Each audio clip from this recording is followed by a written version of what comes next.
मी कट्ट्याचो प्रभाकर वाईरकर. माझं शिक्षण वराडकर हायस्कूल कट्टा माध्यमिक शिक्षण, आणि त्याच्यानंतर मी मुंबईला गेलो.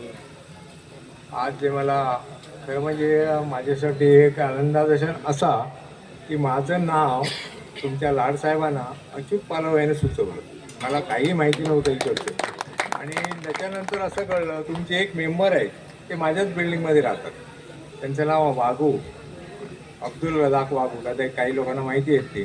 त्याच्यानंतर मला लाडाने मला सांगितलं असं असं आहे, आणि त्याच्यानंतर मला ज्यावेळी अच्युत पालवांनी तुमच्याबद्दल या संघाबद्दल माहिती दिली आणि म्हणाले बघ तू विचार कर आणि त्यांचा तू स्वीकार कर, आणि ते मी सगळं वाचलं. तुमचं 1953पासूनचं जे कार्य चालू आहे ते ऐकून मी एकदम प्रभावित झालो. त्याला हे ताबडतोब सांग म्हटलं, मी येतो म्हणून तिकडे. अशी माझी सुरुवात झाली. खरं म्हणजे हे मी आता बघतोय कालपासून किंवा इव्हन बसमध्ये बसल्यापासून तुमची जी इन्व्हॉल्वमेंट आहे प्रत्येकाची या कार्यक्रमामध्ये म्हणजे अचंबित करणार आहे. आमच्या वाडीत पण एवढे कोण करत नाही म्हणजे मालवणला.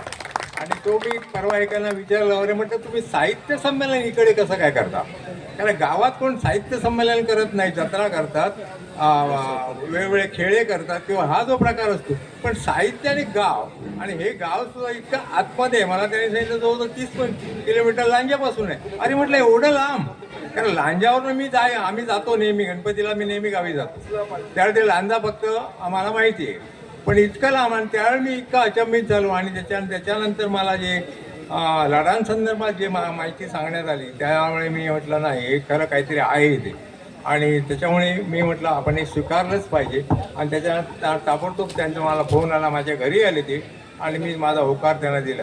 आणि खरं हे आता हे जे काय तुमचं चाललंय सगळं म्हणजे मुलांचं इन्व्हॉल्वमेंट, तुमची इन्व्हॉल्वमेंट, आणि हे जे ज्येष्ठांचं वगैरे किंवा नववधूंचं हे जे सत्कार हे कोणी करत नाही माझ्या बघण्यात तर नाही. तर नववधूंना म्हणजे आत्तापासून तुम्ही इन्व्हॉल्व करून घेताय तुमच्या कार्यामध्ये, आणि तेच संस्कार उद्या त्या आपल्या मुलांवर करणार.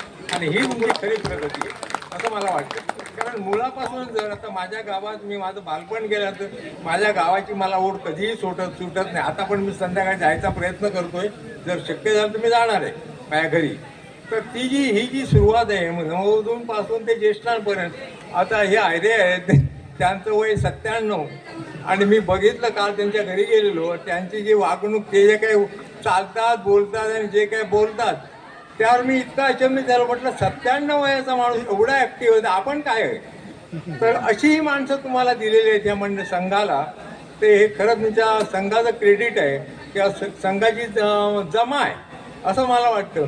आणि लाडांसारखे व्यक्ती जर आता तुमच्या सगळ्या माहिती जे का टेबल उचलण्यापासून जे काय काम करतात ते पाहुण्यांना बोलवण्यापर्यंत जे सेलिब्रिटी ना, तर ते म्हणजे असं कोणी करत नाही. खरं म्हणजे ते काय करतात, 4-5 लोकांना नेमतात, आपली कमिटी असते, आणि मी सुद्धा एका सोसायटीचा अध्यक्ष आहे, पण मी पण असलाच असतो.